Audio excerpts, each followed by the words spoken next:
And we have a very ambitious agenda tonight, and we have a lot of people on this call, so or on the Zoom. So what I'm going to say is, if everyone could please mute themselves, and then if people are familiar, if they're on their computer and they're familiar, underneath at the bottom there should be reactions. You can raise your hand when you want to speak. I am seeing everybody, so I can manage that. I'll see when your hands are raised. If you're on the phone, I just ask that you be, there you go, Miranda Goodwin, thank you. If you're on the phone, we'll ask if you could just give everybody a second and then, chime in, because I will let people know the order of which to speak in. So I'll just do a brief announcement. My name is Maria Torres. I'm the chair of the Economic and Municipal Services Committee for Community Board 2. I want to thank everyone for coming out tonight. Yes, it's a busy week, and and thank you all for taking your time out and for caring about what's going on in our area here in Hunts Point. And so we have, like I said, we have a very big agenda, lots of things. We ask that everyone is respectful of each other and the presenters, because we are all on our own personal time at this point, I believe. So nobody wants to get yelled at on personal time. Now, Miranda, you put your hand up. Do you have a question already, or are you just testing that out? No, it was just to speak. Yeah. Okay, so you are on the agenda. You're listed as number 4. So we will get to your presentation at that point. I know that there's Department of Sanitation, Hillary Bosch is here, and they do have a time constraint, so we're going to take their presentation first. And so the floor is yours now, Ms. Bosch. Thank you, Ms. Torres. I really appreciate the board's consideration of our time constraint. I had no idea the world of composting was so busy when I took this position, but apparently it is. So I'll go ahead and share my PowerPoint if I can. It looks like it's up already. I have it up. You just got to let me know. Okay, thank you. So great. I can go ahead and walk through it. You can go ahead and switch to the next slide. So I'm here from the Community Composting Programs and Partnerships Unit to talk about the return of curbside composting in New York. Many of you are probably already familiar with this program, as there was an initial pilot program in 2013 and it went until 2018. That's when most districts in the Bronx were rolled out to. However, due to budget cuts with emergency funding over COVID, the program was scrapped, but thankfully Mayor de Blasio has seen fit to bring it back due to popular demand. And we're talking about the new structure of the program, how you can get residents to sign up, and then how we can get this service started in your neighborhood. The reason that we're talking to different groups right now is because the one major difference is that it's sign up based. In the previous rollout, buildings of 1 to 9 units could automatically get the service, whereas buildings of larger apartment structures and complexes would have to sign up. And now we're just having every building sign up, partially so that we can better determine interest, and also that we can send you information about collection updates, if you need any materials from us, and just to have that contact info in general. You can go ahead and go to the next slide. So the districts that we're rolling out to, like I said, are the same that we had previously rolled out to, which means all of the Bronx. The major difference, however, is that although it's a sign-up program, we're only rolling out to neighborhoods if the department decides that they can create an efficient route. You can go ahead and go to the next slide. What that means is we'd like to create efficient routes to make sure that we're meeting both our ecological goals for the program, not sending out a massive guzzling truck for one address, as well as just to gauge interest and see if it's worthwhile to expand the program to those districts that we haven't yet serviced. So it's important to get people to sign up because we are rolling out neighborhood by neighborhood, district by district. Last month, only Brooklyn 6, Community Board 6, had an adequate number of signups that the department deemed would create efficient routing. I believe this week the department will announce the next districts that they'll be rolling out to. Hopefully it'll be a couple, and then we'll be going forward in the coming months after that. Also, I should have mentioned at the beginning, I am going to try to get through this presentation pretty quickly and hopefully answer any questions that may arise. So if you could just save your questions until the end, hopefully I'll answer them along the way, but then we can get to those right after as well. Okay, you can go to the next slide. Great, so how do you sign up? And when will service start? You can sign up online if you know older folks who aren't as comfortable with online forms. I know my grandparents fall into that category. They can call 311 and sign up through there and be directed to a customer service representative who can help them with that. As I said, service started in October to one district in Brooklyn. We'll be rolling out to a couple other districts in November and then adding more each month from then on. If your district has not yet had enough signups and you have already signed up, each month you'll receive an email saying, "Hi, we really appreciate your interest. Unfortunately, we're not yet able to create an efficient route in your area, but please encourage your neighbors to sign up, and we hope that we'll be able to get you service soon." You can go to the next one.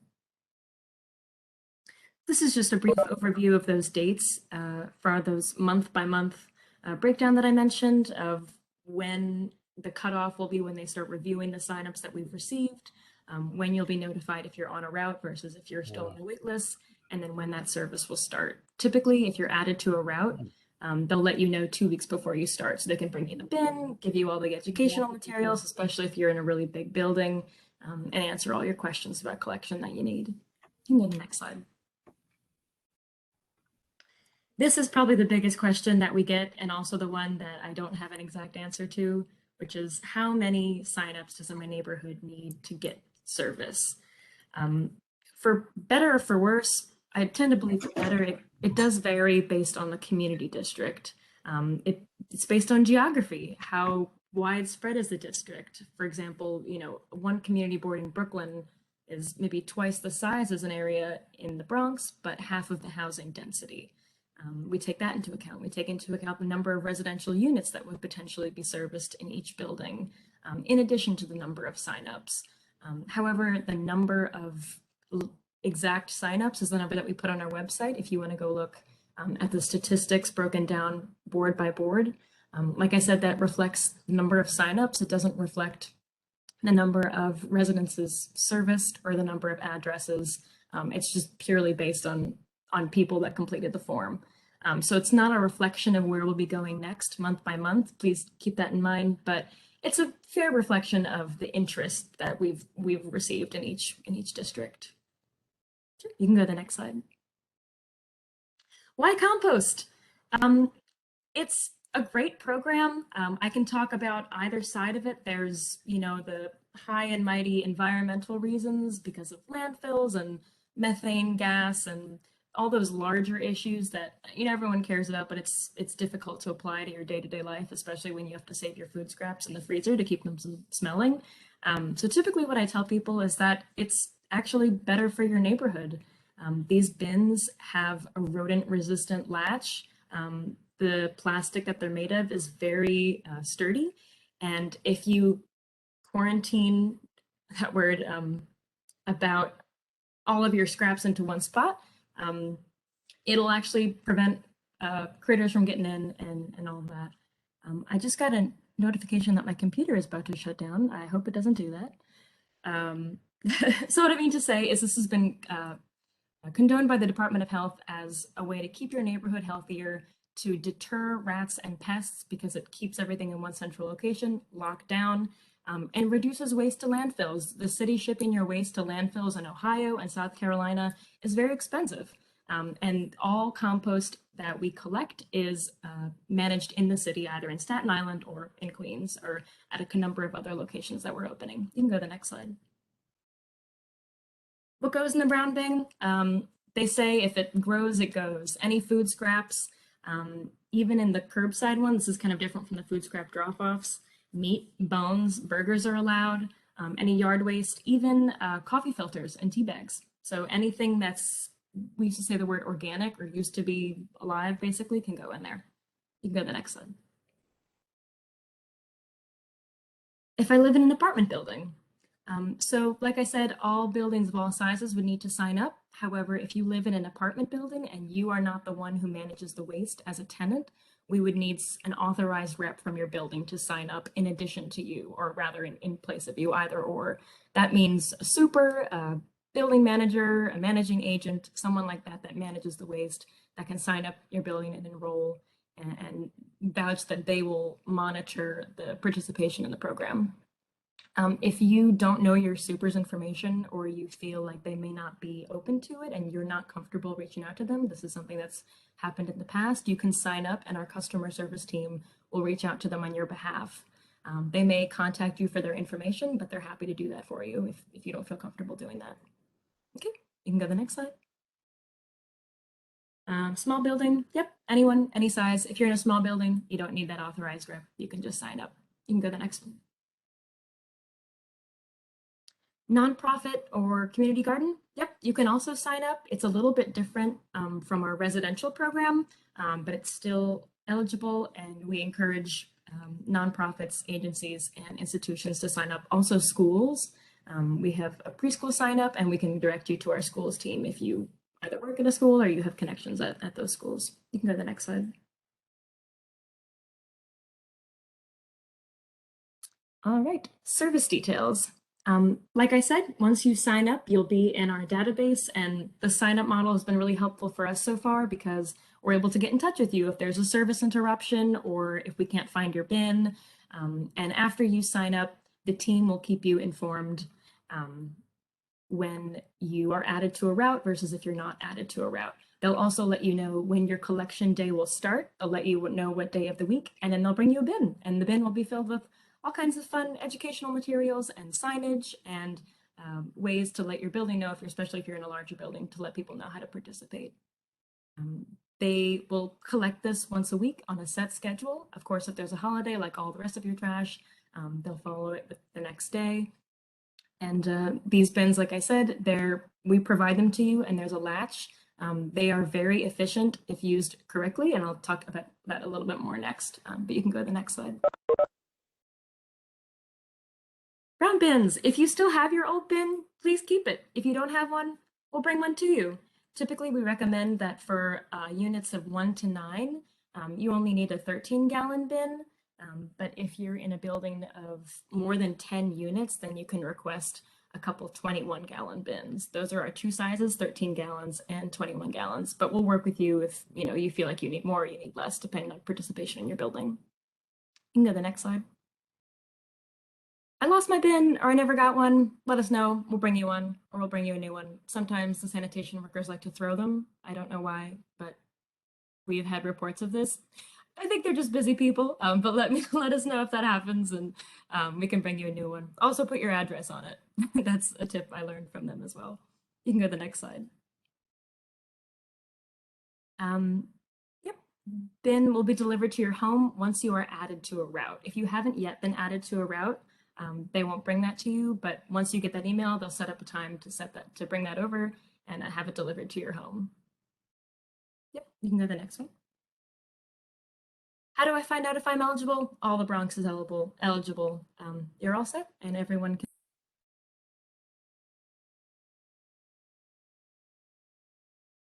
Okay. I don't know if her computer finally shut down or she's just having problems.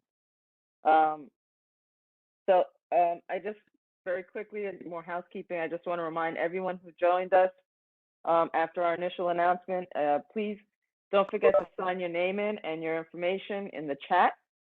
So this way we know. All right, Hillary's back, so go ahead if you need to wrap up. Thank you. My computer did shut down. How can I compost if my neighborhood doesn't have curbside composting yet? This is a question we get a lot as well, since we're only rolling out district by district.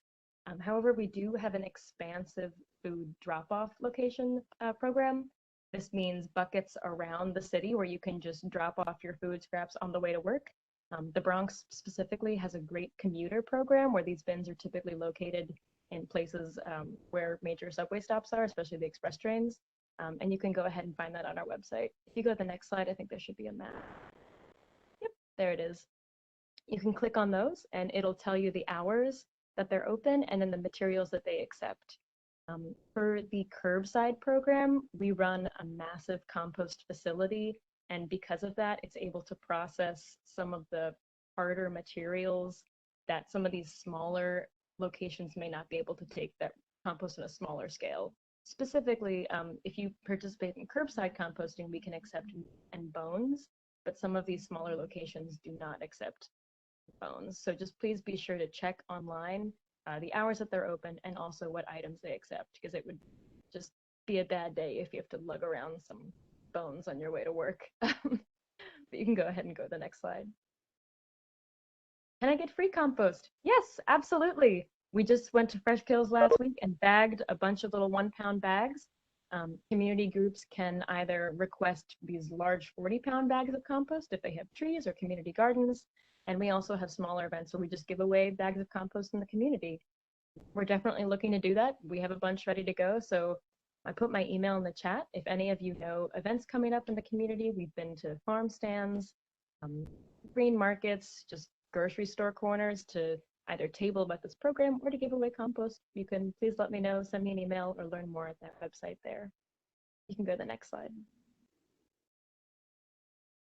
All right, so this is just a bit more logistical information about when you get your bin. In case any of you had this service in the past, there used to be a rule that you had to line it with a brown bin or like a brown bag or a compostable bag, and you don't have to do that anymore because they were falling apart and it was messy and it was gross. And now we have a machine that can sort plastic bags out from the compost. So just for your future edification, when you get this bin, feel free to line it with a plastic bag. It gets pretty nasty in there if it is in a brown bin or there's no bag at all. So please feel free to bag it as much as you'd like. You can go to the next one. All right, and then last step, put it on the curb on your collection day. Sanitation will come by once a week on the day that they'll tell you beforehand, except they only know to look for these brown bins and those brown leaf and lawn bags.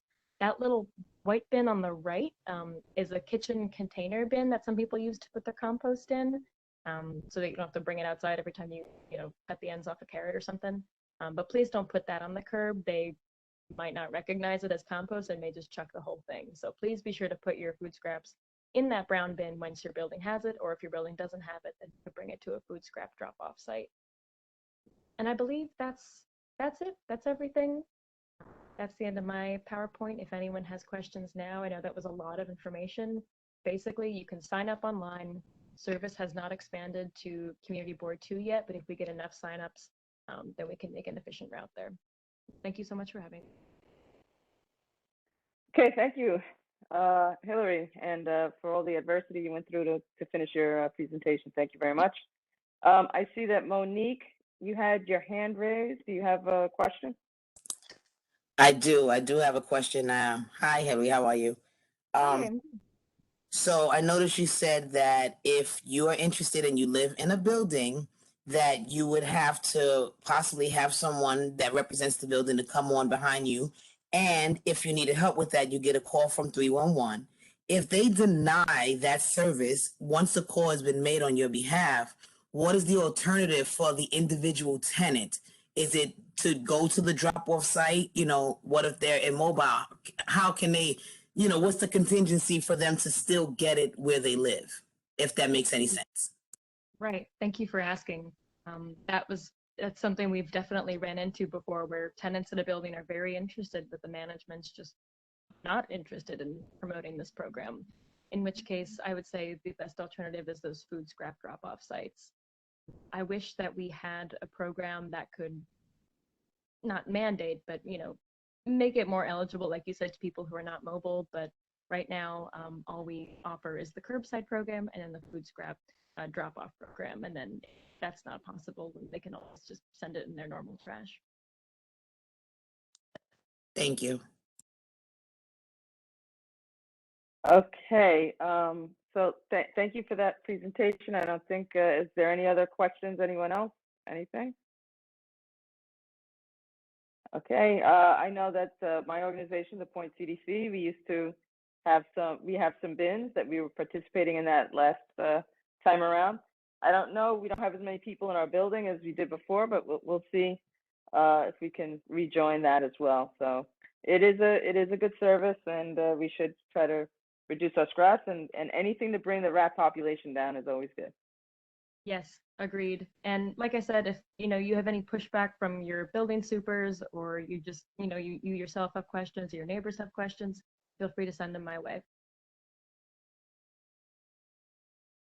Okay, great. So your information's there, and I believe Ralph and Cynthia, we have the PowerPoint. So if people need to get anything else again from that in the future, we can always review that like that. So thank you very much.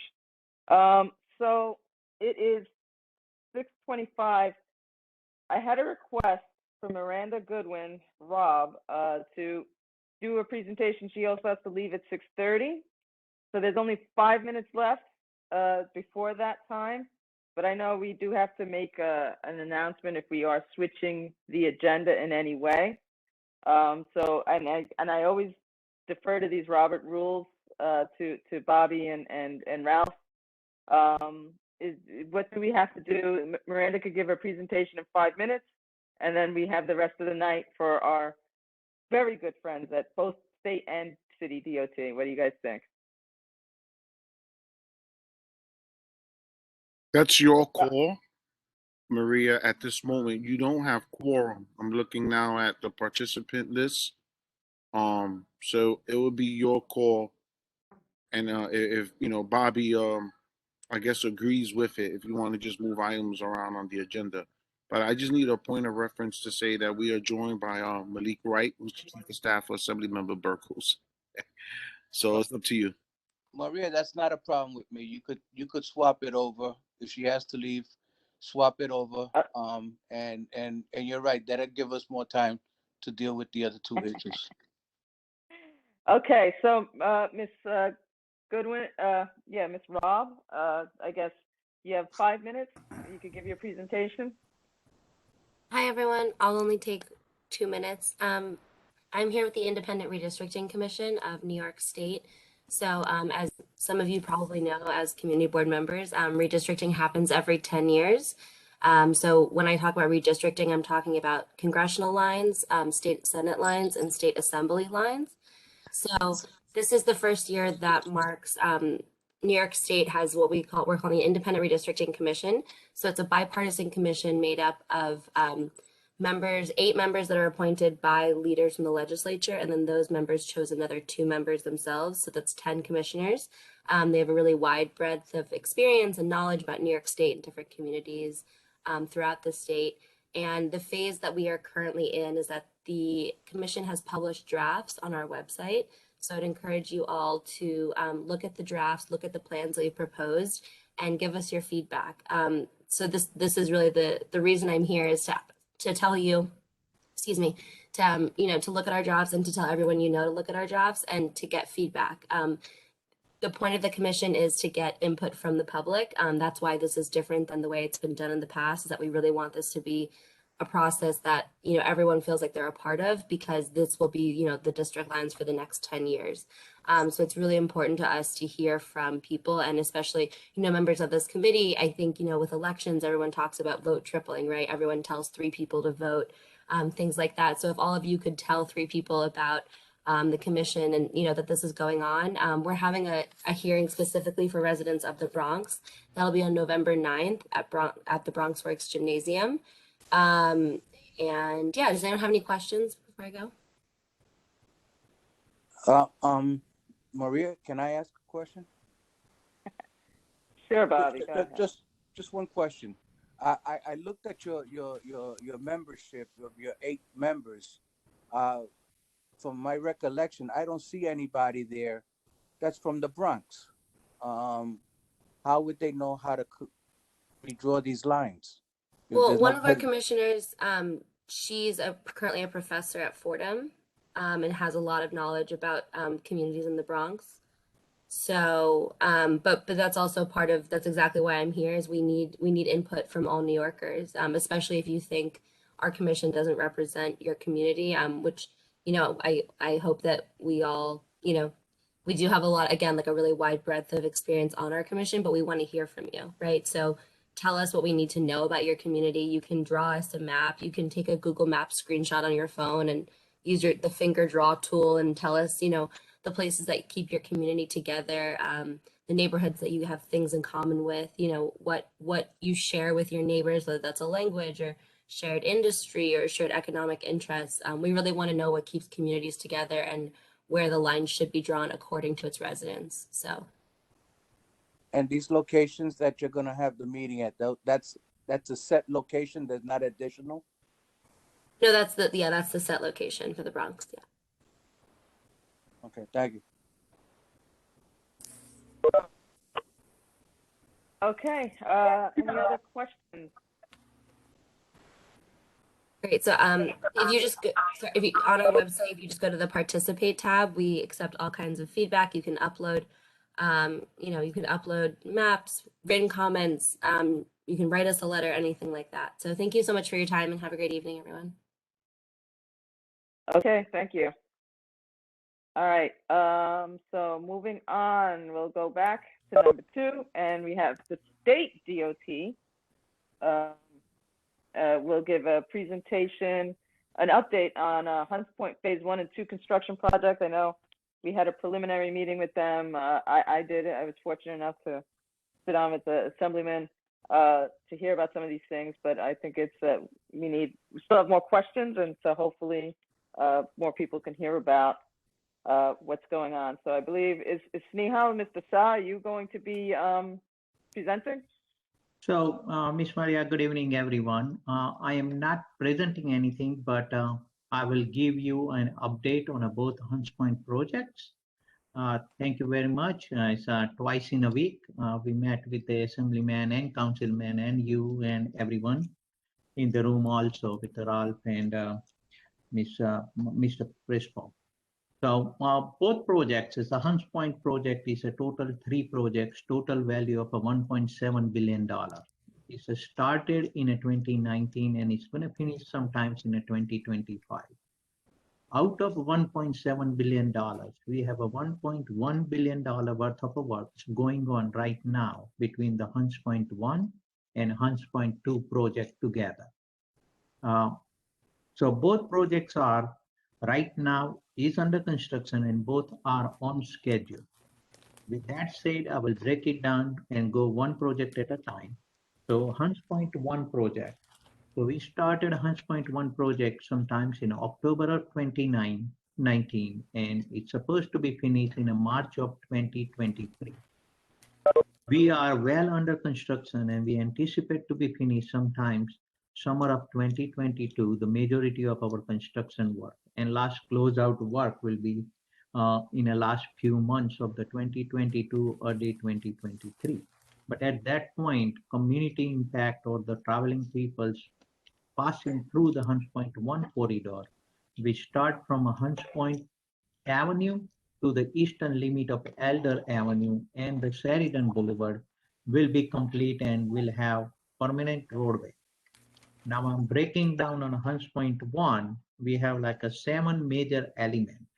So I will go with the Bryant Avenue, which is a pedestrian bridge, which we did the eastern part of the Bryant Avenue pedestrian bridge, created ADA compliance ramp and secondary entrance with the step. We did open it up, the Bryant Avenue, for the public use on September 13th. And the staircase is already constructed. We have to put it up the railing, and that will be the secondary entrance from the Bryant Avenue will be open by Thanksgiving, if not sooner. We are working very aggressively to finish it up, both entrances, and re-give that Bryant Avenue back. However, in a future contract, we will be constructing entire Bryant Avenue, what is not constructed at this point under the future Hunts Point 3 contract. Now I'm going on an Edgewater Road. Edgewater Road from the Halleck Avenue to all the way up to the Garrison Avenue. We have to construct all the intersections with the ADA compliance ramp, new sidewalk along the eastern, southern side of the sidewalk. We are working on it. Our contract called for to construct entire sidewalk in one side simultaneously. To avoid the community impact, we directed our contractor to work only one intersection at a time. And take the parking away from one intersection, one block at a time, to not to impact the businesses and the traffic and the pedestrian. So we are working that one. We anticipate to complete all the sidewalk related work by end of this year. And we will come back next May and do the final asphalt, milling and paving, and then restriping and finish the Edgewater Road up to the Garrison Avenue. Now, the community who is familiar with the area, we are building brand new ramp, which will be give the access from Edgewater Road to directly to Sheridan, and also from Sheridan to the Edgewater Road. That called ramp ES and SE. We already constructed ramp ES and SE up to the Bruckner Boulevard, and we completed the concrete placement. If you're traveling within the corridor, you must have seen it that we placed a new steel last week across the Bruckner westbound and all the way up to next to the U-Haul. So that is the process we have to build it. And over the winter months, we will put the steel over the railroad tracks, CSX and Amtrak, put the concrete panels on the top of it, and will construct entire ramp all the way up to Sheridan connection. Will be ready sometimes later part of the next year, late summer. We are aggressively pushing it, but we have a lot of moving parts. We have an Amtrak, we have a CSX, we have a issues with the we still lingering pandemic issues with the material shortage and labor shortage. So we are dealing with all this one, but try to keeping our project on schedule and working out very aggressively with the less impact to the community. So that is going on. Also, one biggest thing which I would like to inform this meeting and all the people who are on here, that you saw that blue truss bridge. We removed the one part of it. Now the two part of the truss bridge is still standing. That is the historical truss bridge. It was constructed in 1908 by the Pennsylvania Railroad, and now we are scheduled to take it out, remove that truss sometimes before Thanksgiving. If everything goes well, schedule for that truss is coming out upon November 13 or the November 19. Depends on how the work is progressing, but right now that's what we are looking for. So during the night time of the weekend of November 19, we will take out that historical truss, and then we will put the new steel and put the new roadway on a top of the new steel. As you notice in the last 2 weeks, we did slowly open up the entire westbound Bruckner Boulevard. We did constructed fully Bruckner Boulevard. Westbound, we put all 3 lanes on the westbound. We open it up the new exit ramp from the westbound to the Bronx River Avenue. And also we open it up our exit ramp into the Bruckner Boulevard on a westbound. So the westbound traffic is significantly now improved compared to the summertime, and we are on a pre-existing construction level in terms of the number of lanes. The lane widths are reduced by 6 inches to 1 foot because we still have to construct the full width, but the number of lanes are same in an eastbound direction. Also, there is a great features on this Hunts Point 1 project, which called share use path, which we are building the underpass tunnel below the Bruckner Boulevard and Bruckner Expressway. We are into our last 2 stages. One is in the middle and one is on a western edge. Once those 2 last stages will be complete by March, you can walk, and construction traffic will be connected between the concrete plant park and the new Garrison Park. We anticipate that the pathway and the park, both sides will be complete by late summer, early fall, and it will be available for public use for those, both parks will be available. And we also going to be complete SUP, and we will finish it up that entire corridor, have a new bikeway walkway going through it underneath the park. So that work is coming along. We have to do that work in a 10 to 11 different stages, because while we have to maintain the number of lanes of a traffic and work underneath one stage at a time. Also, Now you are saying it as we met like 2 months ago, and community did requested that we should not perform any work during the nighttime demolition. We shifted our work 20 hours work 5 days a week. We are working aggressively between the Edgewater Road and Eastern Project limit, and we are about to complete all the demolition work on this project by end of next week. After that, very sporadic work here and there will left, but what community raised the concerns over the last summer, that extensive noise during throughout the night, that will never happen on this job. Occasionally, we still have to drive the pile. Certain things we cannot do during the daytime due to the heavy equipment and due to the larger piles coming in. We have to do it that during nighttime, but it will be a limited compared to last year, it will be a very, very minimum. So that work is going on. We anticipate that entire eastbound roadway with the 3 lanes will be open sometimes by end of this year, early January. And at that point, you will have all the traffic, number of lanes on the roadway pre-construction 1 year before our contract completion date. And then we will finishing up whatever the remaining work within our closed work zone and give you a final lane striping, marking, and everything. And we will just walk away and start doing the new job. So that is for the Hunts Point 1 project. I gave you, it's a lot of, and also the Sheridan Expressway. We already completed half of the Sheridan. The existing Sheridan is already completely demolished. We already started rebuilding the second part of the Sheridan. We already started driving the piles. We are working between the two railroad. One side is a Amtrak and other side is a MTA. Both are very active, moving the public from one place to other, and we have to work in between while maintaining the traffic. So we have a lot of challenges on our hand, but we are working very aggressively and safely. We are working it out. So things are moving along. I really appreciate community board, elected official, assemblyman, councilman, Bronx Borough President Office, New York City agencies. Everyone's are working very aggressively and cooperatively with us and moving this job as a one job for everyone to get its success and give this job to the community as soon as possible in a good way. So I really appreciate everyone's support on a Hunts Point 1. Uh, as far as Hunts Point 2 goes, uh, Maria, you requested day before yesterday to look at it 3 things. I looked at it personally yesterday. I looked at it both all 3 things today, and I am happy to report you that we already asked our designer to relook at it, and we will open it up the Barreto Street from Hunts Point to Barreto, second left turn lane, which is closed right now with the traffic barrier. We are reopening up the sidewalk at Barreto Street and the Tiffany Street. One sidewalk will be open.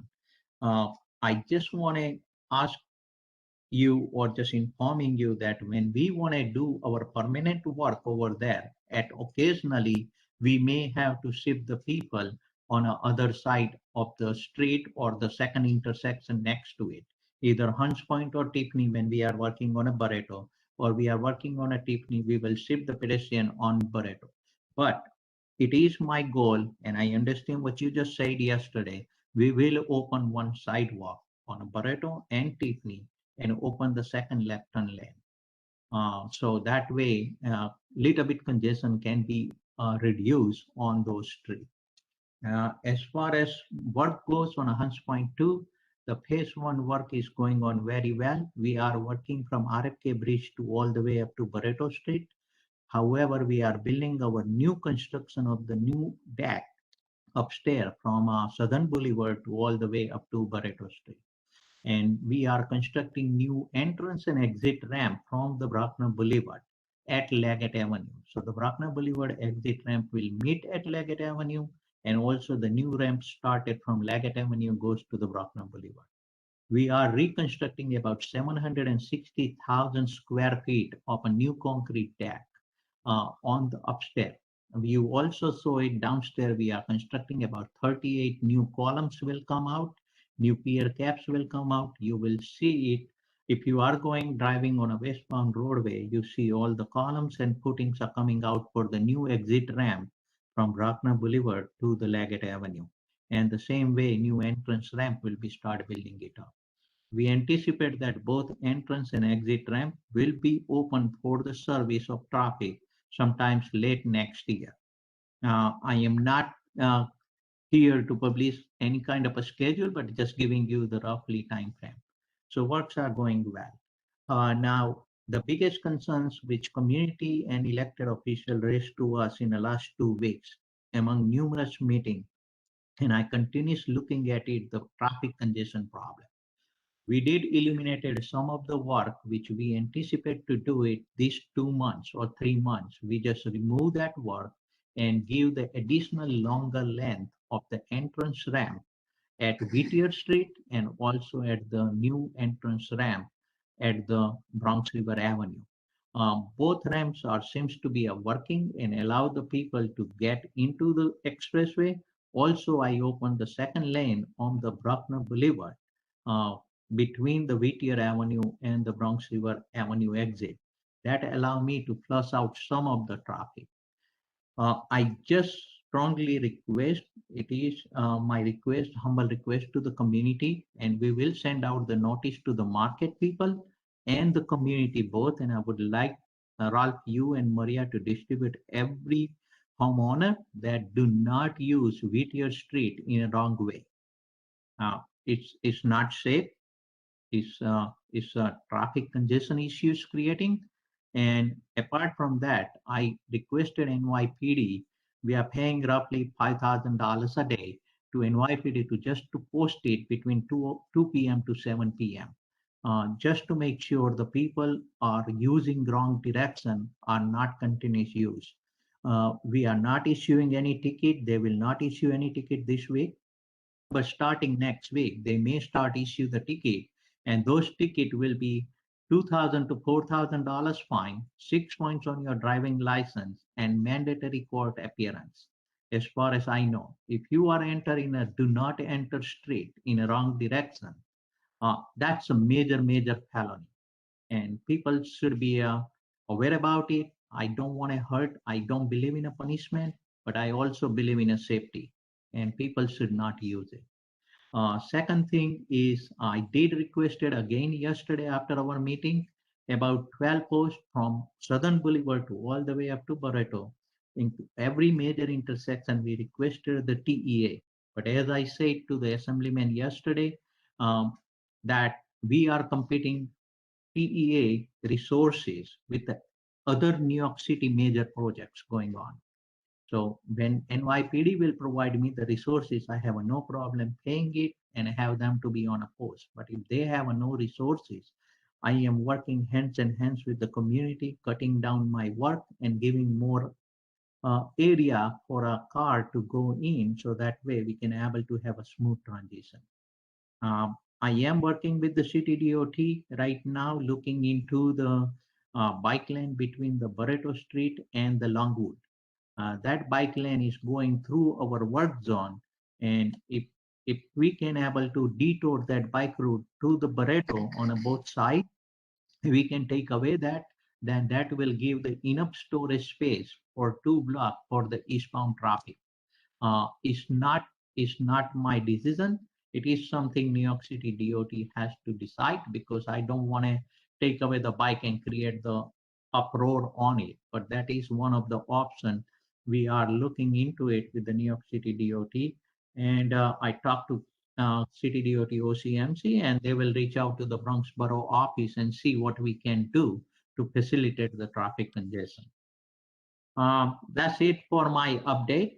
If you have any questions, concerns, let me know. I'm always available for you guys. You can always reach out to Aislinn on a Hunts Point 1 and Jordan on a Hunts Point 2 with your question, and I will certainly get back to you in a timely fashion. Okay, thank you, Mr. Shah. I see that Bobby has his hand up. Like, if it was like Jeopardy, you would have gotten like right away. You were the first winner. So Bobby has a question, and then anybody else.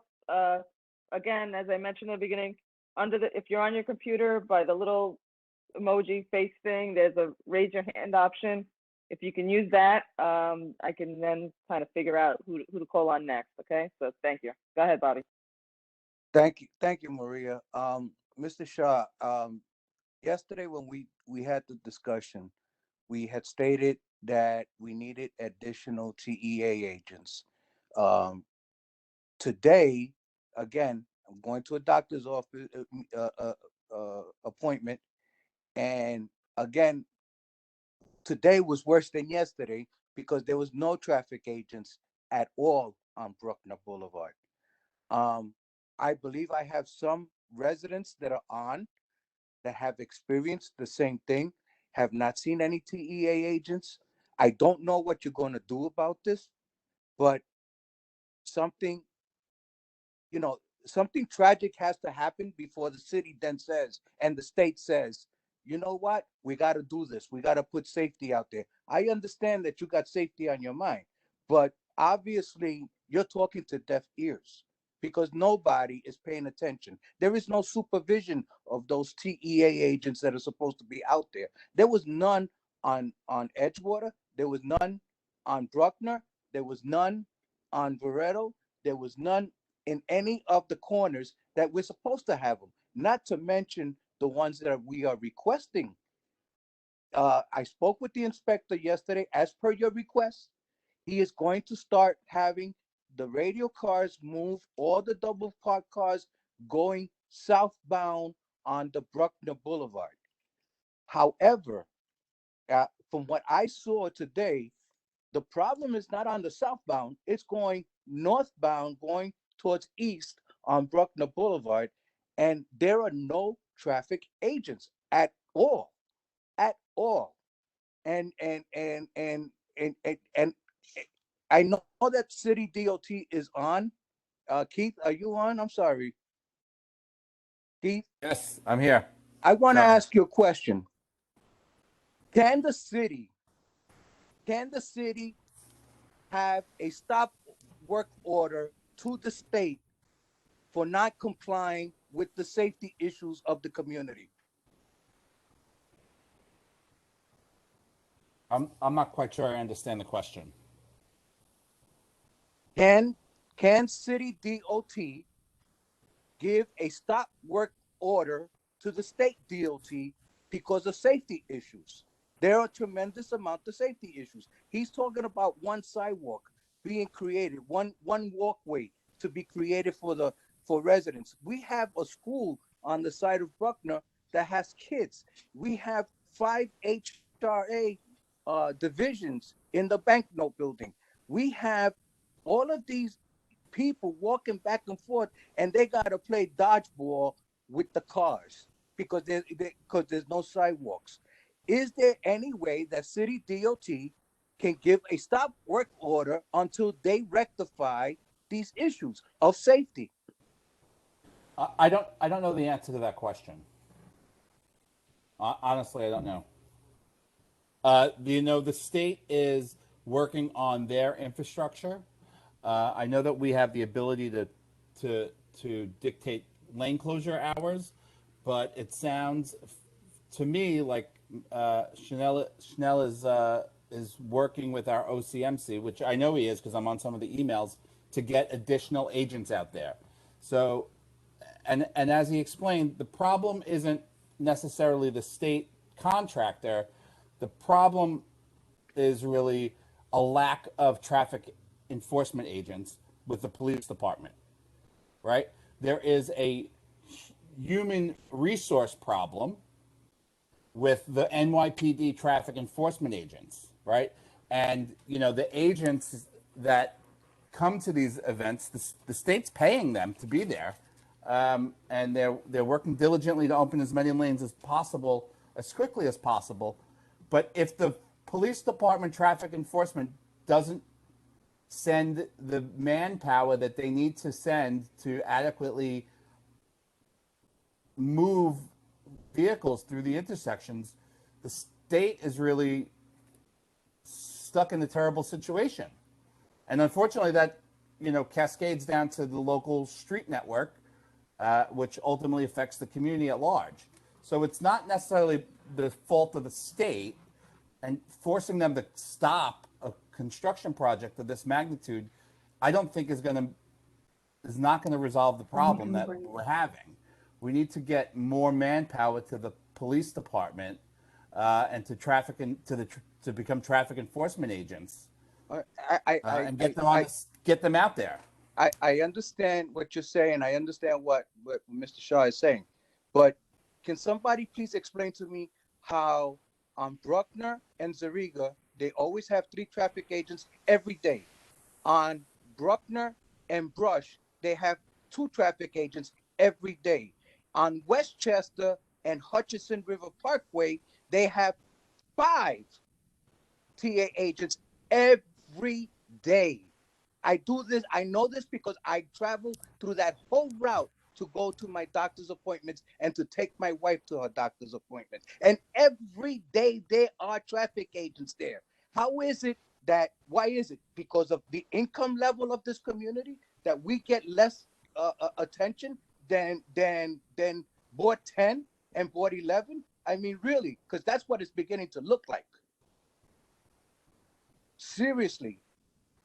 Every day, whoever travels that route can verify my statement right now, okay? Because every day there's traffic agents on those particular streets. I don't understand who Mr. Shaw is talking to, but right. Mr. Shaw, you are talking to the wrong people because we are not getting the same level of treatment. Bobby, I understand your frustration, but there are Brush and Bruckner, which is a Unionport Reconstruction Bridge project that is our project, as well as Westchester at the Hutchinson River Parkway, which is a New York City DOT bridge reconstruction. We pay from our contract for those agents to be at those sites. So it's like a paid detail. We pay the police department, traffic department, to have agents at those sites. We're paying them to be there. Mr. Shaw is doing the same thing, but they can't take our agents and put them on this project. We've already paid for them to be on those other projects, right? So the fact is that the NYPD has a human resource problem. And Keith, I 100% agree. What Ralph said, I 100% agree, and I really appreciate your support. What you just said. I have roughly $7 million allocated for transportation TEA agents for between the 2 projects. I numerously request all the agents. As you know that NYPD does not have a TEA before even pre-pandemic level. Then during the pandemic, they have a resources lacked out, and now they are even further depleted with their resources. If I don't have a resources, the best I can do it is give it to you as much as lane and the crosswalk I can, because the crosswalk which I'm giving it to you, the Barreto one, is the only reason why I'm able to give it to you, because I constructed those columns. When I was excavating it 10 feet deep hole in the ground, I don't want to have anyone walking next to it. I have to see the safety of it. I'm giving you the turning lane because, and I'm still hesitant to give you back, but I see the value of it, because if people are going straight into my work zone, they're going to go into the deep hole. And you know that traveling publics are not obeying the rules also. But I am not punting the ball. I heard you loud and clear. That's why I ask assemblyman, that's why I ask councilman, reach out directly on my behalf or the project behalf. Money is not an issue. I just put it down highway patrol on a Whittier Street, which is an enforcement issue. I've been requesting NYPD to come out, local precinct to come out, but no one is coming out. So I don't want to have this safety issue on my hand, because if fatalities occurs, I am the one who has to provide the response, even though the traveling public do the stupid stuff. So I am doing it. I did talk to the police department, which I sent it out to Assemblyman Malik, the address of the contact person, and their office will reach out. I did told them that the concerns about the communities noticing that the TES are sitting in a car during the rush hour and not doing their job. Like Keith said, I can only pay for the money. I cannot dictate them what to do. I talk to supervisor, tell them that these are my concerns, have them to pull out the traffic, have them to act it. But I cannot force them because they don't work for me. Madam Chair, Am I right And or nor wrong? nor do they work for the New York City DOT. Madam Chair, I'm sorry. Yes, I Larry. understand. I understand, Madam Chair. I think that somewhere along the way, we have to push for a stop work order on the state until they can address these safety issues. Honestly, I would not want to be the one to tell a parent that a child got hit on Bruckner Boulevard trying to cross when he's coming out of school from the banknote building. I don't want to be able to tell a parent, a spouse, I'm sorry what happened to your spouse, because they're trying to cross over from the banknote building. And I keep saying the banknote building because they, at any given time, have approximately 2,500 people within their building. So I want you to know that I would ideally ask. Okay, Bobby, if I could just interrupt you. I think we had had a discussion already, and we said that we would meet again with the assembly member and the city council member. I think before we go to that next drastic measure of stop work orders on multi-million-dollar projects that will then we'll still be stuck where we are right now. I think we can sit down and have a meeting, another meeting with our council members. You could bring that up to them, and then we could probably hash that out better with some folks that have probably more knowledge about how to make that happen, and get what we want to get done. So if that is sufficient, I know we have two people put their hands up. I know Selvis was first, and then Monique. I mean, it's about 7 o'clock now. I want to, we still have, I'm sure, I see LaShawn is putting in a lot of comments as well. So I do want people to be heard and not invalidating anybody's concerns or anything. But Selvis, go ahead. Hey, I'm sorry, Elvis, before you go, I just want to mention one thing. I just want folks to know it's important that Mr. Shaw mentioned that the Bryant Avenue pedestrian bridge is now reopened, right? This provides a safe passage for folks to cross the Bruckner. So they do not use Hunts Point and Bruckner, and they don't use any of the other crossings. The safest place for pedestrians to be crossing the Bruckner is over the brand new, recently rebuilt Bryant Avenue head bridge. I get that. Really, I'm sorry, Selvis again. That's I understand okay. what you're saying, Keith, but the only thing is now that Bryant Avenue Bridge, while very useful, it's about taking people, I would say, almost a mile out of their way to get to the banknote building. It's not necessarily near the 6th train. It's not very close. It's a great thing. It's good for certain folks, but it's still problematic to get to really the heart of the peninsula. That's still a bit off the beaten path. But yes, we are happy that those changes were made and that there is that is there now. So yes, but okay. So Selvis and then Monique.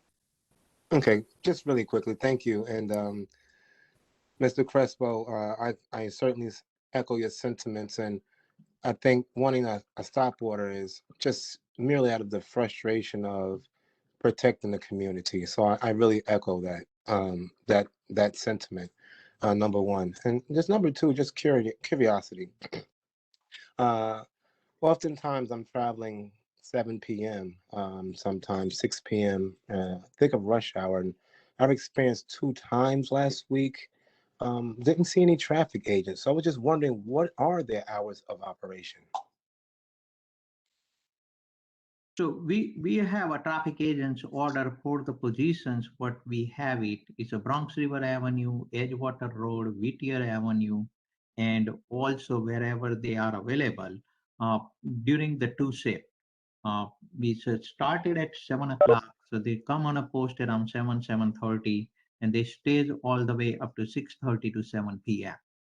So we are doing the two shifts. If you are saying that you did not see it, I will inquire it because my staffs are monitoring them, what time they are coming, what time they are leaving.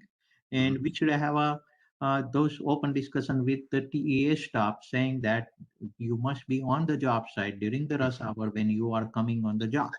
Yes. Open time, they do come, or sometimes they have an event in a New York City somewhere else, then they don't come.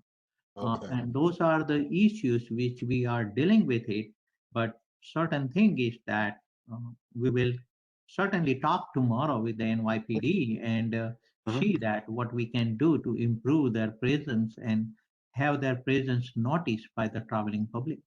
Awesome. Thank you so much, Mr. Shaw. And if I could just point out Hunts Point and the Bruckner is quite often congested to the point vehicles are in jeopardy and pedestrians. It's a very main walkway. So if that's not on the main schedule, I would love for it to be evaluated to be added if possible. Thank you. Look, I certainly agreed with everyone's frustration and mine, but I just want to let you know that New York State DOT coming up with this $1.7 billion project. That is an issue on the Hunts Point project, right? We are rebuilding it. We have to rebuild it, and the traffic is increased by 30%. So I want to make sure everyone recognize that I have to build it while maintaining the traffic and constructing one sliver at a time, go from one side to the other side while maintain all the pedestrian access and everything. But it's not going to build overnight. It takes time. And I am working very hard to maintain whatever is out there as much as we can. And that's my promise. I will continue looking at it. I'm every day 10 to 12 hours on works, including weekends. Try to just see it, what we can do. I'm not praising myself. It is my job to do it, but I'm open for any suggestion, anything, whatever you're bringing up to our attention, we will address it. Thank you, Mr. Shaw. And I'm not sure if they have a swing shift where you have some start at 7 and then some start at 12 to carry over until about 7 to 8 p.m. But thank you again for all of your hard work for this community. I'm sure these concerns are warranted, but again, we're both working on each other's side to move the community forward. So thank you again for your time. Absolutely, absolutely, not a problem. This community is very, very helpful and very resilient and supportive, and I will do anything and everything for them. Thank you. Monique is next. All right, yeah. So really fast to piggyback off Crespo. If I live on Garrison and Hunts Point and need to get to the 6th train, it will be almost idiotic to walk 2 blocks down to go across the bridge to come 2 blocks up, back up to the train station. So I would like for everyone that is supposed to be given the attention to be realistic about how the people who live in this area are really actually using these walkways, and that was just not realistic, especially if someone's coming from the banknote to walk to the bridge. The other thing is the meeting that you guys are talking about having. There needs to be more accountability also, because I use that walkway almost every day, and there are times where it looks like the whole transit bureau is on lunch, and there's jam-packed traffic. There are children crossing. It's just chaotic, and the traffic agents are all standing either on the side next to a van or just off to the side. So I'm assuming everybody's out to lunch. You know, hopefully there can be more accountability on that, because there are people who have gotten hit by bus, and, you know, children who are in jeopardy because sometimes they're coming home by themselves, and that lacks accountability. So maybe that could be brought up at that meeting as well. Thank you. No, well, your point is well taken. Like Keith said, Keith will talk on his side from the Borough Commissioner's Office level to NYPD. I will talk over with the NYPD directly. I will talk over with the supervisor tomorrow, and I will echo that whatever you guys are raising concerns, because one is they are not seeing you even though you are out there. And also second thing is, even though you are out there not doing what you're supposed to do to safeguard the traveling public and the pedestrian. So I noticed these 2 points which you are raising it up a concern, and it's a valid concern, and we will talk to them and have them to improve their performance. And also we will reiterate that we need the more people, if they have it or they can reshuffle from any completed job to this job, so we can able to do it. Okay, I don't see any more hands up, but I do see in the chat, LaShawn, you mentioned the entrance onto the Bruckner isn't safe. I know that just the other day, Mr. Shaw mentioned that they did extend some of the on-ramps that for the Bruckner. So hopefully, if you haven't done it in the last day or so, it should be a little bit safer. But I know it's still not as safe as we'd like to see it.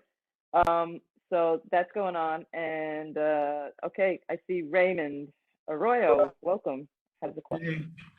So I think the issue with the ramps onto the Bruckner heading east is really not, the distance is just not enough. And typically you would put a stop sign there. People are literally just trying to merge in as if they had, 100 or 200 feet when you only have maybe 40 or 50 feet. And it's just, there's no way for you to really merge with a yield sign. I know you're supposed to stop and avoid, but maybe, if they can't extend it, maybe the stop sign would be the option there. When you have such a short amount of space to try to merge in safely. So we heard it, but the thing is that from Boulevard to the expressway, if you put the stop, it's backing up everything. And that's why we put it up that way. I avoid it altogether, and I just stay on the service road. And I'm sorry, I don't want to cut you off, but for that reason also, if you drive on a service road after the Bronx River Avenue exit, we open it up that one with the 2-lane. I would recommend everyone in a community to use that service road to get to the expressway. Nobody's using it. I created an entire lane of expressway on that one. Nobody's using it and backing up entire boulevard. Edgewater Road was used to be a stop sign. Yeah, no, that's exactly what I used to avoid those. And you get faster. Oh yeah, 100%, and safer. And safer. And people are not using it, even though I put all the signs. So nothing I can do. I cannot drive for everyone. I can put more sign. I can do it so much. If I put too many signs, nobody read anything. And that's our dilemma is the behavior of the traveling public. We are focusing a lot of issues at the same time while we are working it. But I heard you loud and clear, every one of you, that TEAs and their performance is the biggest thing while we are working. And I understand we will open it up as many sidewalk as we can safely while we are able to do our work. And that is the bottom line. We have to finish the work, get out. That's my motto, and that's what I'm doing. Okay. Thank you, Mr. Shah. And I don't see any of the questions, and I know we still have a lot of ground to cover. It's going to be Keith's moment in a second as we move to city DOT. But is one last, and in the interest of time, I'm just giving one last comment. For me, okay, so I would like to thank every one of you who participate here, assemblyman, councilman, borough president office, everyone who asked me a question. I really appreciate your support. As I said, and Miss Maria and Ralph and Bobby, if you receive any concerns, you know that where to reach out. I always reply you in a timely manner, and I will continue to do so. And we will look into it out in a field. By end of this week, I promise you that I will look into it, and I'm returning those 3 things. I think that we can able to give it to you safely. But what I would like you guys to do, and my request is that tell entire community, be patient and follow the signs and follow the traffic rules. I cannot tell the outside people. I will putting it down to the market people. I don't want anyone from the community get the ticket and big fine by the NYPD. I have no control on it, but I have to do it. And I told them to look into it. They will do it independent. You guys reach out to them, alert the community, do not violate the rules. With that said, thank you very much and have a good evening, every one of you. Okay. Actually, Mr. Shaw, I have one last question. And Go ahead. when will you be reopening the lane, the left turn lane for Barretto Street? By end of this weekend, if not sooner. Okay, great. Thank Okay, you very much. I have to order some signs and I have to restripe it, and I will do it by end of this weekend. Next Monday definitely will be done, if not sooner. Okay. Okay. All right. And Thank you Borato very and much. Tiffany, both crosswalk will be open also at the same time. Okay, excellent. Thank Yeah. you. Thank you. Okay. Take care. Madam Chair, may I just have a Okay, point of take care. reference regarding Mr. Yeah. Shaw? As he Yeah. stated, he's been very accessible, and every time that we've requested State DOT to come, he has made himself available for it. So I just want to thank Sunil for that. Thank you. No, I appreciate that. And anytime, just let me know and I will provide you a response. If I cannot come out, I will send representative, but I will send you update. Hey, one more thing for the community though, that's very important. You will see the notice from the New York City Parks Department as well as my office for the concrete plant park work. Concrete plant access from the Westchester Avenue and the Bruckner Boulevard will be closed from November 1 to March 1st. We have to construct that walkway pathway and we have to remove the existing walkway. So there is no safe way out. You will see that notice coming out next week, but I just want to let you guys know that it is coming up November 1st to March 1st. Park will be closed for the public use. Okay, thank you very much. Have a good evening, everyone. Talk to you later. Bye. All right, thank you. Okay, next up is Keith, is here to discuss, I think you have the final survey information regarding City Bike. So go ahead, Keith. Good evening, everybody. Keith Cal, Deputy Borough Commissioner, Bronx DOT. I believe I still have Teresa Cruz, our Senior Borough Planner, on the call. If not, I'm still here. Okay, there you go. Thanks. Teresa's here with us. You guys last year asked us to start putting some information together for an update on the City Bike Phase 3 expansion, which has expanded into a portion of Community Board 2. We put a short PowerPoint together. There we go. Perfect. Wonderful. We can go through this. You guys asked about the ridership numbers, and we can go to the first slide, which shows that since starting in 2013, we have 132 million trips to date that have been that are City Bike related.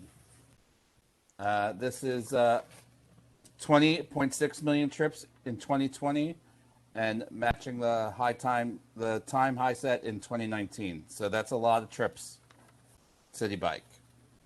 That's 5+ trips per day per bike. 100,000 daily trips in the peak riding months. And we have 160,000 annual members. The Bronx, from September 2020 until September 2021, we have almost 500,000 trips in the Bronx.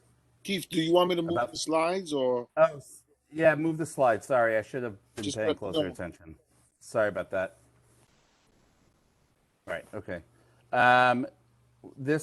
We have about 500,000 trips in the Bronx since we started City Bike here in the Bronx, and we have not finished expanding Phase 3 into the Bronx yet. We still have Community Board 6 and a portion of Community Board 7 is being done now, and then there's a small portion of Community Board 8 that will be done next year.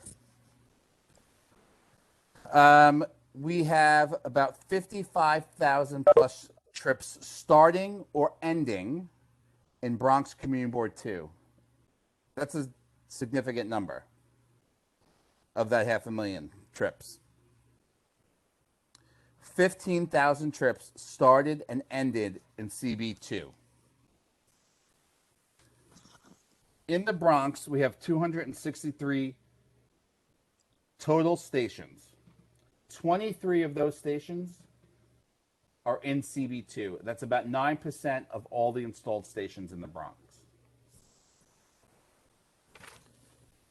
Okay, we can go to the next slide. You can see here, this map shows the trip destinations and where folks in Community Board 2 started their ride, the 15,000 or so, and where they traveled to. And it's color coded. You can see that most traveled to Community Board 3, Community Board 1, and some into 4 and into Harlem and the Upper East Side. And then smaller amounts of those folks who started their trips in Community Board 2 ended up in Community Board 5, Community Board 7 in the Bronx, and or Community Board 12, 9, and 7 in Upper Manhattan. The next slide will show us the density of those stations in Hunts Point. And you can see here, we're using this red circle is a 5-minute walk. And you can see how the stations are spread out in the district. And then you can see where you can get on a 10-minute or 5-minute bike ride and a 10-minute bike ride in Community Board in the Bronx, not just Community Board 2. So that is the presentation and the numbers that you guys asked us for. And then we expect some questions.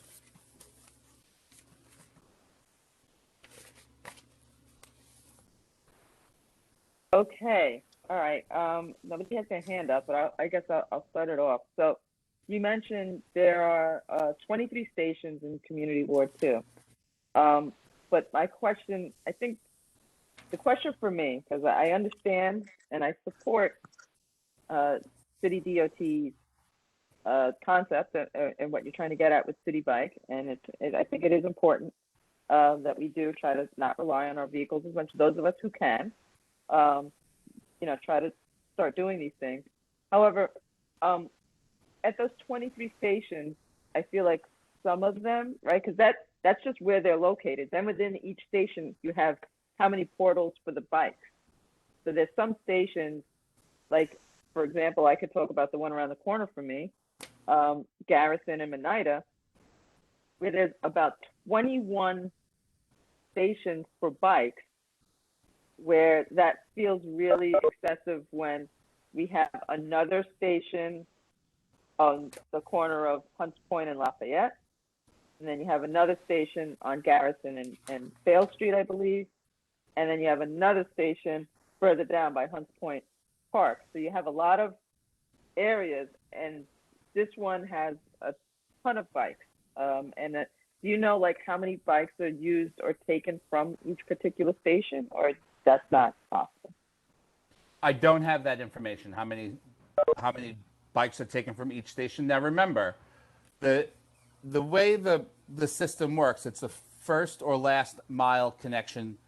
The system is meant to be the first or last mile connection to other transit, and that shows in the fact that most of the ridership is happening to and from the subway systems in the board, and people trying to get to or from there.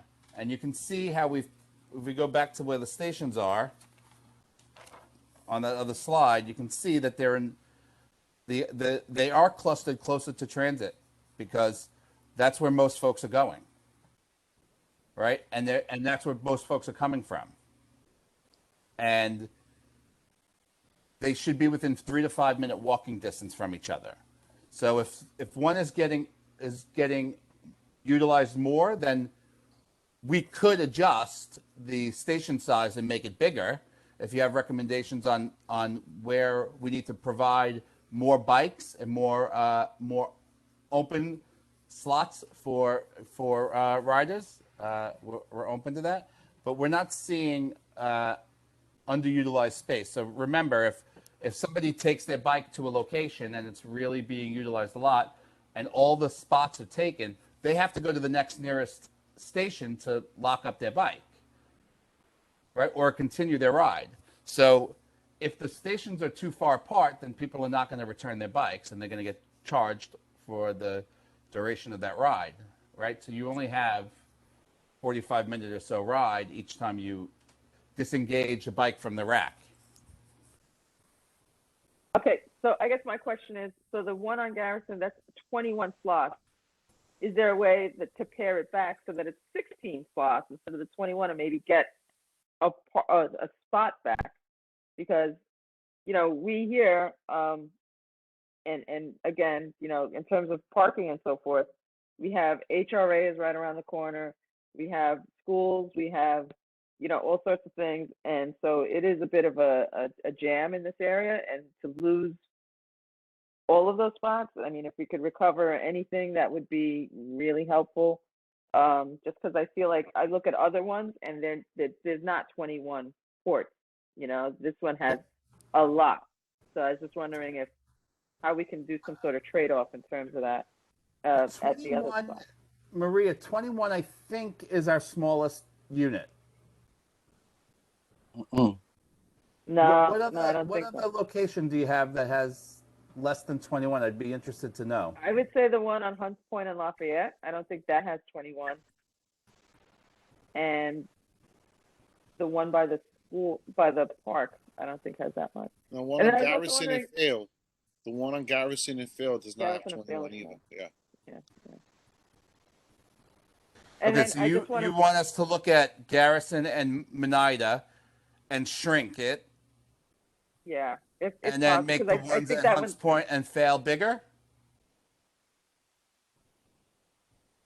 Maybe. I didn't say that. I said, I don't think nobody said anything about making anyone bigger, Keith. I think we want them all to be shrunk. Well, I know Keith wants to, what you said the last time is true. You want to have equity, right?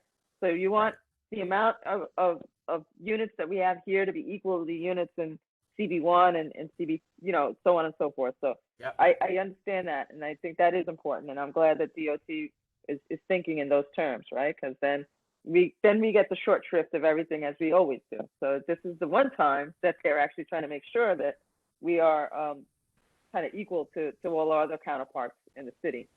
So I don't know. If you have 23 stations of the 263 installed stations right now.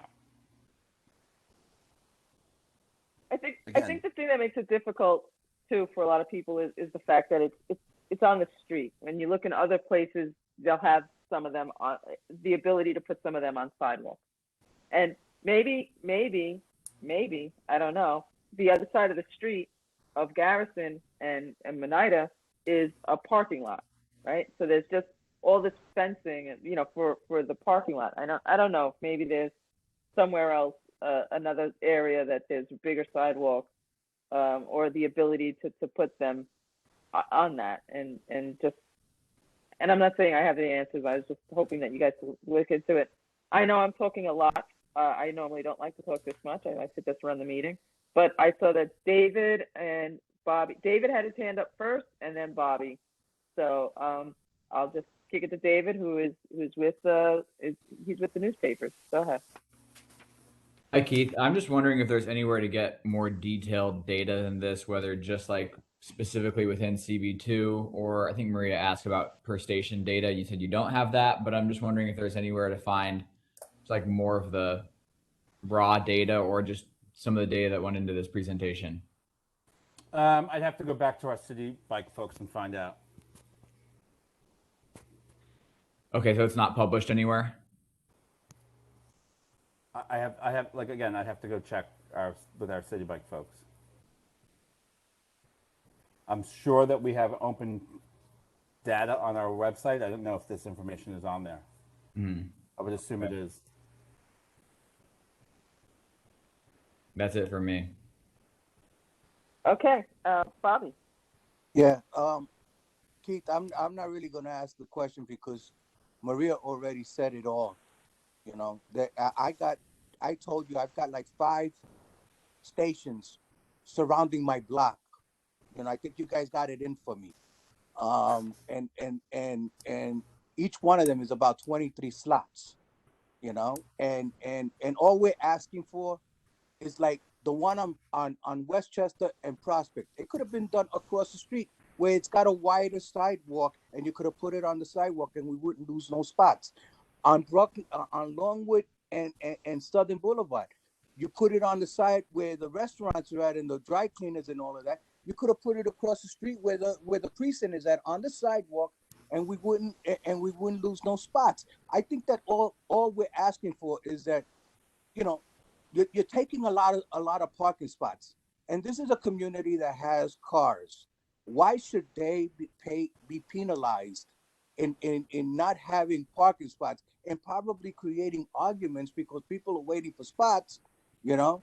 And instead of just, you know, let's look at it and fine, maybe the spot that you have it on is a correct spot, you know, because the train station stops at Westchester and Prospect. So the bike stand makes sense to be there, but let's put it on the sidewalk. Let's not put it on the street where people are losing parking, you know, Longwood and Southern Boulevard. Again, the 6 train stops there. Fine, it might be correct, but let's put it on the side where the precinct is at. You get more security because they got cameras, and you know, and at least you give us back our parking. That's all that we're asking for. We want our parking back. That's all.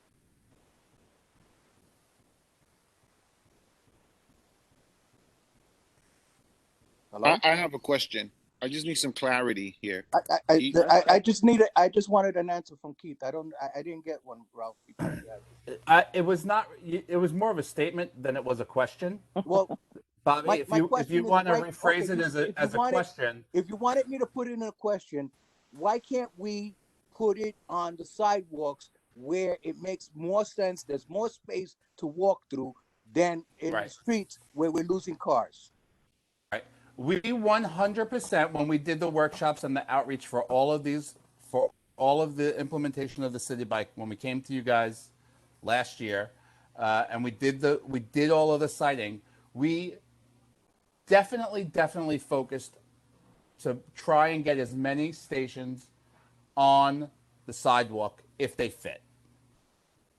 Unfortunately, they didn't fit in lots of sidewalks in Community Board 2. Sidewalks are not wide enough, and that's the case really in most of the city.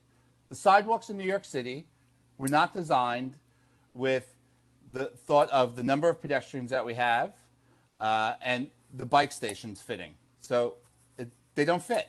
So where we were able to, 17 of these stations of the 23 are on the roadbed. So I know that's not a lot. That means the 6 are on the sidewalk, but 6 of those stations are on the sidewalk. Exactly. But those 6 that you got on, the 7 that you have on the streets are taking a tremendous amount of parking space. You're saying large enough sidewalks. I understand that. So the one on Longwood and Southern Boulevard where you put onto the street, okay? You could have put it diagonally across the street in front of where the precinct is at. That's a large sidewalk, and there's not that much traffic walking through there. So there was no reason why that couldn't have been one of the sites. The one on Prospect and Westchester that I just mentioned, you could have put it on the side where the chicken place is at, and on the side there, and there's very little pedestrian traffic through there also. It wouldn't have affected anybody, and those sidewalks are large enough. They are large enough, and then you took away like 4 spots over by Southern Boulevard and Tiffany. You know, I mean, really, I'm just saying, you know, out of those 7 spots that you say that are in the streets, multiply that by 4, and that's how many car spots you've taken away from us.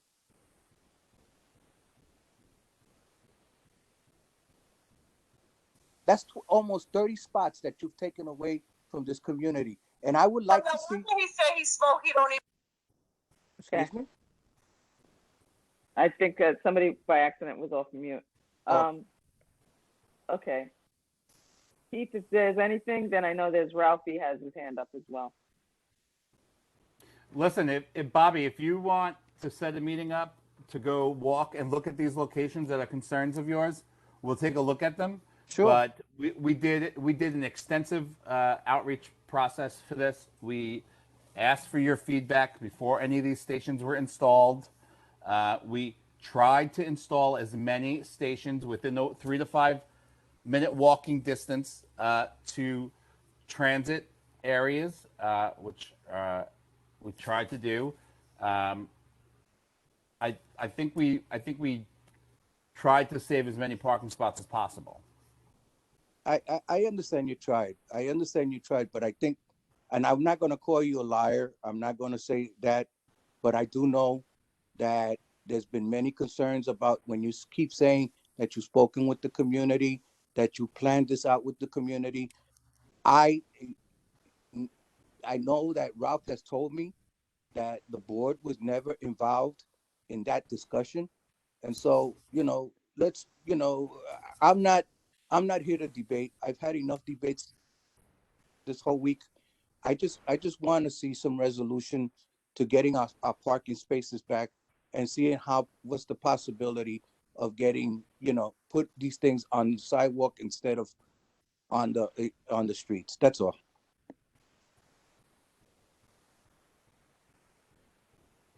Well, Okay. what I had Okay, Ralph, go ahead. said, what I had mentioned to the chair was that we didn't get any input back from the board.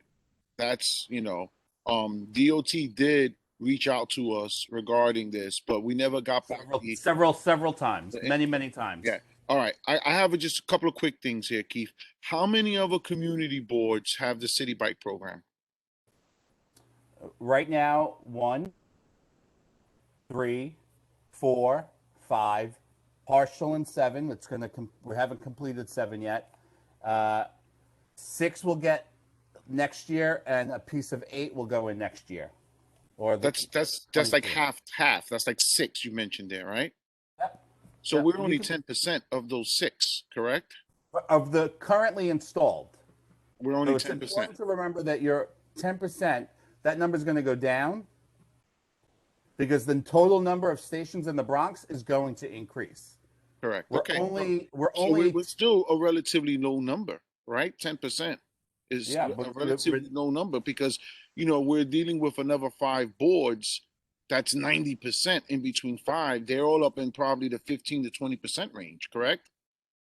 I didn't get that information, but yeah. Yeah, but we're still going to be on the lower end. So absolutely. And is this still a pilot program? No, this is not a pilot program. All right. Now the screen that I have up here, I'm a little confused with the numbers.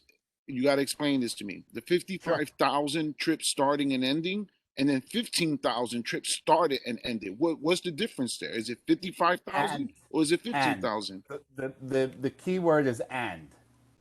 So 15,000 trips started and ended in CB2. So we had almost 500,000 trips in the Bronx, but we only had 15,000 in just our community board, right? Nope. You had 15,000 trips start and end, which means they ended their trip in Community Board 2. You have 55,000 plus trips that started somewhere else. Potentially, right, and or ended in right. They exactly. And that's still a low. That's the 9% basically. Also, right? We're still on the lower end of the spectrum here, correct? We're looking at 6 community boards. We're only we're not fully in all the community boards, but yes. Yeah. So we're right. So the expand continue until 23, right? Where the Bronx is not the only area of expansion for City Bike, right? So we are expanding in some parts of Brooklyn. We're expanding in some parts of Queens, and we'll continue to expand that into the Bronx, west of the Bronx River. And what you just said, when it continues and it expands, our number is expected to go even lower, correct? Well, the number of stations will not change. No, I understand that, but the number of trips. Of stations. And I don't think the number of trips will change. I think, if anything, the number of people will be able to get further into the Bronx or further around into the community.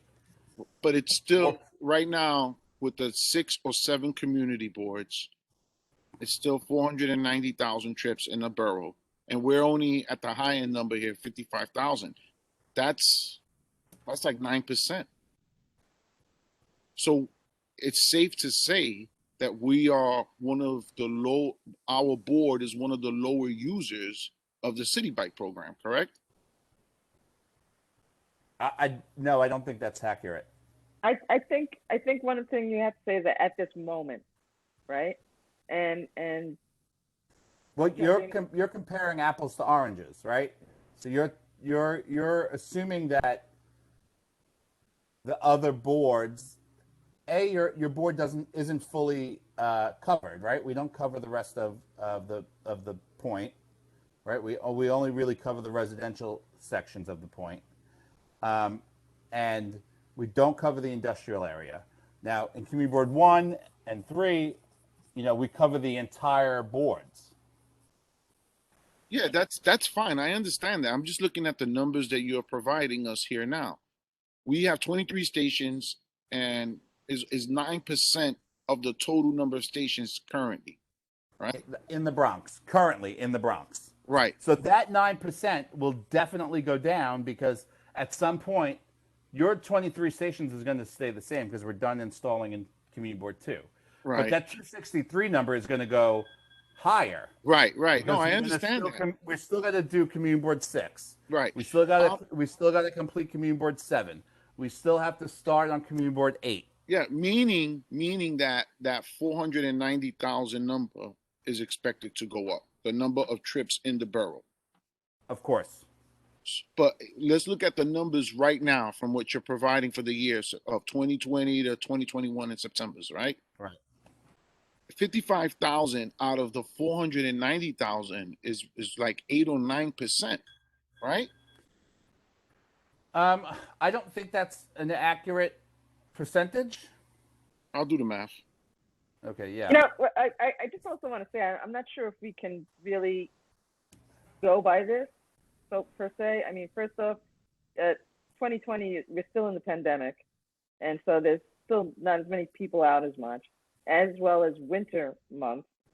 The ridership would be down for the winter months, and so I think these numbers are just really preliminary, sketchy numbers. No, because of the pandemic, I understand that, but it's only is in between 8 and 9% that our board is using. I'm just curious. I'll tell you, quite frankly, that's more than I even thought it was. Yeah, but it's still low. I believe, Madam Chair, that's a lower number compared to the other boards. That was just possibly. I mean, I think yes. So there's a lot of factors to look into this. I think, and I think it does need a little bit more time to really play out, to say this is how it is here. I mean, are we saying that it's a lot of seniors, it's people that aren't going to ride bikes? So it may not make, will always be lower than other areas. That's something to consider. And then remember, you also have a smaller system in Community Board 2, right? So you don't encompass the entire board. No, but it doesn't matter if it's that, because it's the same number of stations compared to everyone else, correct? Unless ours are more clustered together. That's what Bobby was trying to get at. No, they're not. Then you can look at the map and see all the other stations. All right. They're clustered. They're clustered appropriately. Right there you go. Yeah, I personally am a fan of the city bike program. I just don't like that they're in the street, as mentioning. I wish they were in the sidewalk, but that's just me. I'm just curious now, as there was a question just said comparison to the other boards that are using it. What's their usage and so forth, but that's for another time. But Keith, thank you so much for answering my questions. Thank you. No problem. Okay, really quick. I saw Selvas had his hand up, but then he took it down. Do you still have a question? Yes, I do. And in regards to the usership here in the CB2, could we explore the possibility of doing some type of outreach, possibly some flyering to the homes, like a general, like when the sanitation sends out the new rules for recycling and things of that sort, a new program rolls out, possibly some type of educational literature on the biking program. Possibly there's residents here that don't feel like they had a chance to voice their opinion. I know that, Keith and his team, did outreach and things of that sort there, but now that they're here, say, hey, CB2, look what we have for you. Maybe an incentive ride. I'm not looking to go too far left, but I think that one thing that our community will, benefit from is a little bit of educational literature. Maybe that's dropped off at the buildings in a couple of stacks, to deliver to homes. So again, like Maria said, this program still has a lot of room to grow. And so what are we going to do to ensure it has the legs to stand on and grow? So that's just one suggestion. And or a question if that's in the future planning. Thank you, Maria. Thank you. Okay, thank you, Selvis. Are there any other questions? I guess the next thing would be, Keith, if you, I don't know if we want to do a walkabout to look at some of the areas, and whether it's downscaling or maybe getting them on sidewalks or finding sidewalks that it would be suitable to have them on. I'm not sure. I do know, like, I don't feel like this conversation's over, but I don't feel like we can prolong it in this in this current venue. So I don't know, Ralphie, maybe we schedule something with Keith. Whoever permitting, because DOT did make themselves available for a walkthrough that the council members set up. And we did look at some of the locations, in particular of moving the stations from the street onto the sidewalk. So they are willing to meet with us. It just happened to be a downpour raining that day, and I think that had a lot to do with trying to rush through it and stuff like that. So I would say, weather permitting, Keith has always made himself available. Darissa, Commissioner Lopez, Matthew, Holly, the whole team. Their whole team has always made themselves available. They're here now. We requested this. They told us to take a year. They came back. And he knew there was going to be some questions. I just needed some clarity with those numbers, but they always made themselves available. So I'm sure if we set something up, we can do that, Maria. That's not a problem. Okay, so I guess we could start an email discussion afterwards, and maybe like take a day or something to. But I think we should come up with. I think we should present to them concrete examples, like the way you was explaining, because I don't think we should. We're looking at all 23 locations one day. I don't think that's going to be possible. No. We can't do that. But there's a couple of locations that we've already looked at with DOT. Maybe we can revisit it, but I think if we can present to them, a handful of locations that we feel confident. And my example would be on Garrison and Fail. The location was first on Garrison, and they relocated it onto Fail Street and gave us some parking spaces there because there was a no parking anytime. So they even changed the street sign to make it alternate side parking. This is across the street from the Emblaze Charter School.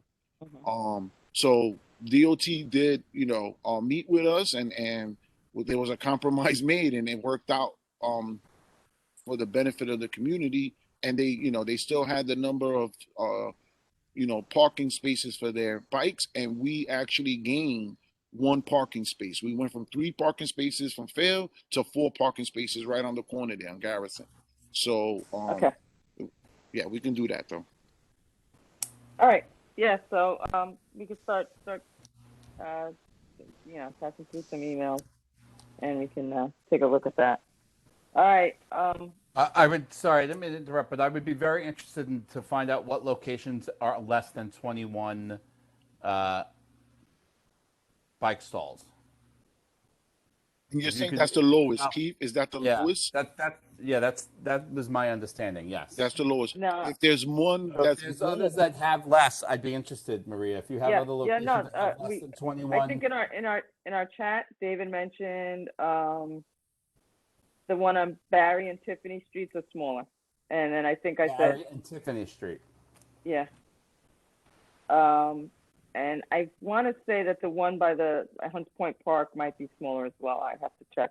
I feel like the one definitely on Hunts Point in Lafayette. I guess I'm gonna start walking tomorrow, and I'll take a look. I'll let Great. you know. You guys will what I let us see. know. It'll be a nice day tomorrow, Maria. It's 77 and sunny.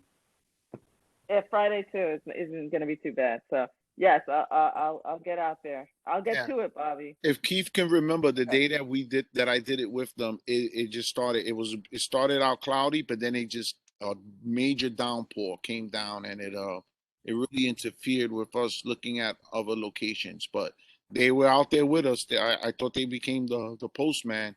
You know, they were out there in the rain, hanging out with us. So yes. Okay. And Maria, all I'll make myself available also as long as I'm in town. I'll make myself available because I'm going away next week, and then the week after that I'll be away. I'll be away for the next 2.5 weeks. But honestly, the spots that I mentioned, it's very easy to see. Put it across the street where the precinct is at. There's a bigger sidewalk on Westchester and Prospect, on the side of the chicken place. They could change the ones that are on the Rite Aid side to across the street on the sidewalk, and the one on Southern Boulevard and Tiffany. There's there's workers there that are parking 3 blocks away that have to come to work. Okay. Yeah. Just in the future too. I did have a question, and I know I'm killing myself here. Was about the markets too, because you would think that maybe folks in the market take the train and then they could take the bike over there. So maybe there should be some stations a little closer to the market. But as you said, you're still looking at and expanding. So those are all on the table for future chats. Is that an endorsement to expand, Maria? Out there, definitely. Into the market? I would tell you. I think it makes sense, right? I mean, if you're taking the train or the bus, and that's kind of, people might want to bike to that area. I think it's worth taking a look. I don't have no objection to taking a look at something like that. If it means getting shorter stations, smaller stations, and putting them on the sidewalk, no. As long as the number doesn't change, no. Okay. All right. Keith, always a pleasure. Thank you so much. You were great. Yes, thank you, so everybody. I think, Darissa, thank you. Yeah. I think Darissa already jumped off. We have another meeting at 8 that we have to go to. Listen, so do I. So we're going to move into, what's next? Is it old business or new business? You don't need me anymore, right? I can jump out. Good night, everybody. Thank you for having us. Thank you for your input with State DOT also. Thank you, Keith. No problem. Thank you, Keith, for everything. And listen, really get back to Shaw about that bike lane he's asking about. Yeah. Okay. Thank you. Thanks, everybody. Good night. Good night. All right. So we have old business. Is there any old business? I'm not hearing anything. New business. Come on, Effie. You usually have an announcement to make during new business. Anything, Effie? You have an announcement for Effie. Every time I speak, I have myself muted. Everybody says hello in the beginning and I'm muted. I'm like, hey, how's everybody doing? So I unmuted myself. I don't want people thinking I'm rude. So just an FYI quickly, I did send something to the community board about some water distribution changes that we are doing, and they're pertaining to our Catskill Aqueduct project. Basically, it's a very it's a $1 billion project to repair the longest tunnel in the world, which is the Delaware Aqueduct. And while the Catskill Aqueduct is out of service for approximately 15 weeks, we're going to be relying on 2 other water supply systems, the Delaware and the Croton. If you go on our website, and I sent the link to the community board, there is an interactive map that you can look. It's updated as necessary on a routine basis, mostly every day, and it gives information there. The one thing that you may notice or you may get calls about is sometimes people notice difference in the drinking water taste. And the change in the smell or taste may be unpleasant to some people. They can pick up on it, but this is temporary, it's seasonal, and it's harmless. We test the water, obviously, from several locations throughout the whole city all the time. And if anybody has any concerns, they can always call 311. But definitely check out the FAQs that we have posted that explains why the water tastes different. And some of the complaints we've gotten are smells earthy or musty. And that's just the change in naturally occurring organic matter, okay, in the reservoirs. All that is explained on our website, and if anybody has any questions, please feel free to reach out to me. That's it on my end. All right, great, Effie. I do want to also Sam- acknowledge oh, that Effie today dropped off some like disposable or reusable straws and a Yep. bunch of stuff that DEP had left over and for distribution at the Halloween parade. So thank you so much, Effie, for that. I know that V, Cynthia, and I, Danielle, we appreciate that. Thank you. Always, anything you guys need, keep in Love touch. you, Effie. you got more of those water bottles? I love those water bottles you guys have. It's nice. I will try to get you some, Maria, absolutely, and the board, absolutely. All right, cool. Thank you. Raymond has his hand up, Ray? Hey guys, do you hear me? Yes. Oh, I'm driving. So on, we installed the greenway on Lafayette Avenue, in front of the banknote and towards Hunts Point Avenue. And one of the problems that I starting to see more often is sometimes we'll get a misguided or lost tractor trailer, make a right turn on Garrison to go up Barretto Street, and then he's stuck, and he's literally they're damaging because they can't make the turn. They're too long with the median there onto Lafayette Avenue. So they definitely can't make a right. They try to make a left, and it just becomes a dangerous situation with car accidents and damage to the actual greenway itself. If you go to the corner of Lafayette and Barretto, you'll see where the tractor trailers are literally climbing on to the concrete just to be able to make the left. So I don't know if we could put some signage preventing those tractor trailers from making that right turn. Yeah, we just had DOT on. We should have brought that up to them. Do me a favor, send me an email because they're gonna want it in an email. Send me an email and I'll forward it to Keith in particular, to see what they can do about signage on Garrison and Barretto, like no trucks, Yeah, or vehicles past a certain length. Yeah. Okay, just send me an email. I can follow up with that. Okay. And the other thing is, we're definitely going through with the 41st Precinct Halloween event. So I just want to invite everyone to come join us on Halloween Day at 4 p.m. No costume necessary. Just come and have fun. Ray, if you have a flyer for that, just send it to us. We can blast that out too. Yep, I'll be sending it to you for sure. I have it. I'll send it. Oh, you have it, Cynthia? Thank you. Yeah. V2's on it. Okay. I always appreciate your support. Thank you. Okay, next up is Cynthia. We just want to invite everyone to the 36th annual Halloween parade. October 23rd is going to be one of the biggest ones. So come out, show your support, bring your kids, bring your family. And like Ray says, no costume needed.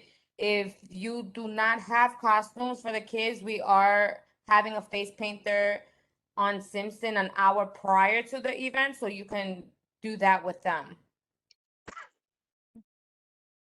Great. Sounds like fun. What time, Cynthia? So if they want to do the face painting, 11, and then we start at 12. Everything starts at 12. Okay. Sounds I'll good. send a flyer. Anything else? All right, listen, I'm doing this. People doubted me, but I'm about to do this. I think if there aren't any announcements, I think we're ready to adjourn. Need a committee member to make the motion. and you have quorum. I do. So I Have enough need people. Delvis or LaShawn. Or Anthony. Motion for this meeting. To I be- motion for this for an adjournment. Wait, who said that? second. Anthony or Anthony or Delvis.